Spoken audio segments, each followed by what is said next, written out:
Le Maroc, demi-finaliste au Qatar en 2022, a confirmé son statut en validant sa place pour le Mondial 2026 qui se jouera aux États-Unis, au Canada et au Mexique. Les Lions de l'Atlas sont ainsi les premiers représentants du continent africain assurés d'être de l'aventure, confirmant la régularité de leur génération dorée.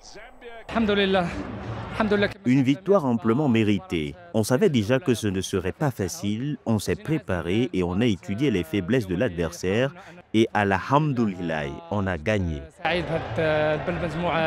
La Tunisie a rejoint son voisin nord-africain quelques jours plus tard grâce à une victoire arrachée en Guinée équatoriale. Un but de Mohamed Ali Ben Rondam dans les toutes dernières secondes a suffi aux Aigles de Carthage pour valider leur 7e participation à une phase finale de Coupe du Monde et leur 3e consécutive.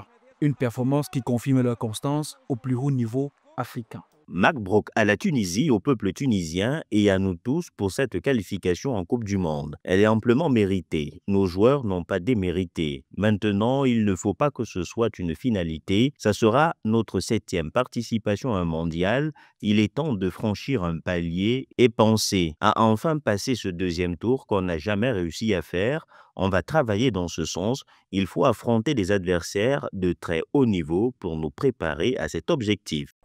Derrière ces deux précurseurs, l'Égypte, l'Algérie et le Cap-Vert ne sont plus qu'à une poignée de points de la qualification. Les Pharaons n'ont besoin que de 2 unités, tandis que les Fennecs et les Requins bleus doivent engranger 3 points pour valider leur ticket. Avec 9 places attribuées au continent africain, 7 restent encore en jeu et promettent une fin de campagne palpitante en octobre.